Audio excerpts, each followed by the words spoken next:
Welcome back to A Century of Cinema. Today I will be exploring my favourite films of 1934.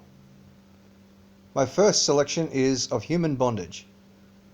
Directed by John Cromwell and based on W. Somerset Maugham's novel, it centres on Philip, a medical student played by Leslie Howard, who meets and is enthralled by Mildred, Bette Davis's striking breakout performance. The story is essentially about a toxic relationship. Philip is hopelessly in love with Mildred, who either rejects him or uses him when it suits her. Even when he finds potential happiness with other women, he finds himself drawn back to her. However, he is not entirely blinded by his affection. With each betrayal or display of contempt or indifference from Mildred, her hold on him diminishes, as does her own well-being. Philip eventually finds contentment with new love, while Mildred is seemingly consumed by her own demons. This may be Leslie Howard's greatest performance.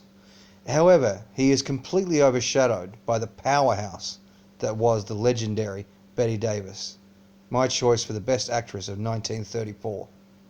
After you kissed me, I always used to wipe my mouth.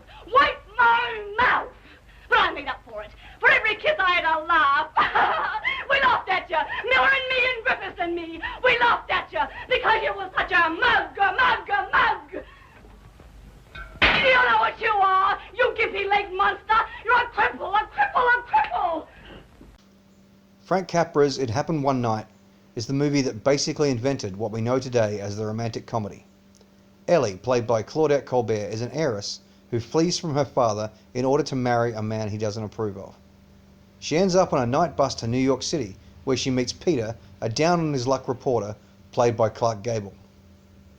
Amidst bickering and misadventure, the two strike a deal, where Peter will help Ellie get to her fiancé in exchange for an exclusive on the story, which is already getting a lot of attention in the press. Naturally, they end up falling in love with each other instead. It Happened One Night is remarkable predominantly for the charming performances of its two leads, and especially for its remarkable screenplay, full of snappy dialogue and genuine warmth and heart.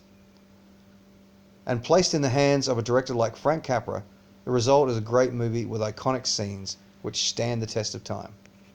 It Happened One Night was the first film to win all of the so-called Big Five awards at the Oscars: actor, actress, screenplay, director, and picture. And while I consider it to be a truly great film, I can only place the screenplay by Robert Riskin, based on Samuel Hopkins Adams' short story Night Bus, at the top of my list for 1934. My final selection is The Count of Monte Cristo. Directed by Roland V. Lee and based on Alexandre Dumas' novel, it stars Robert Donat as Edmond Dantes, a sailor who is asked to deliver a letter by his dying captain, which gets him in trouble because it involved supporters of the then exiled Napoleon. It should be just written off as a misunderstanding, but Mondego, who is in love with Dante's paramour Mercedes, and de Villefort, in order to cover up for his own misdeeds, used businessman Danglars to send Dantes to be imprisoned at the notorious Chateau d'If without trial. Mondego later falsifies Dantes' death certificate and marries Mercedes. In the Chateau d'If, Dantes makes contact with Abba Ferreira, a scientist, theologian, philosopher who resides in the next cell. The two men plan to tunnel out of the prison, knowing it will take decades. Ferreira knows the location of a great treasure, which he promises to share with Dantes upon their escape.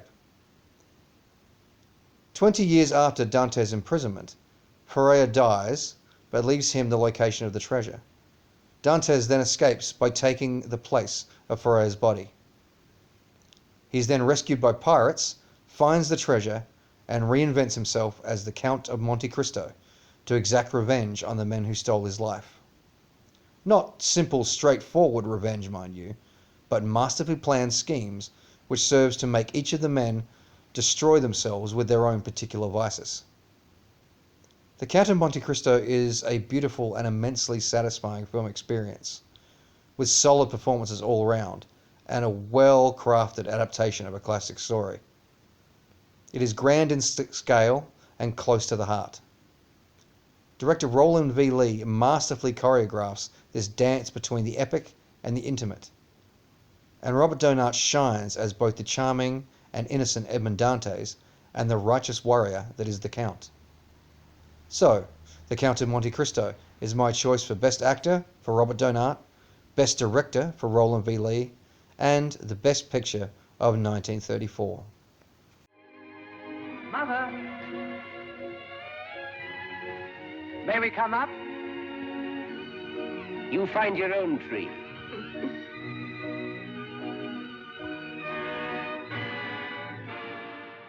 Join me next time on A Century of Cinema, when I will be discussing my favourite films of 1935. Now go watch a movie.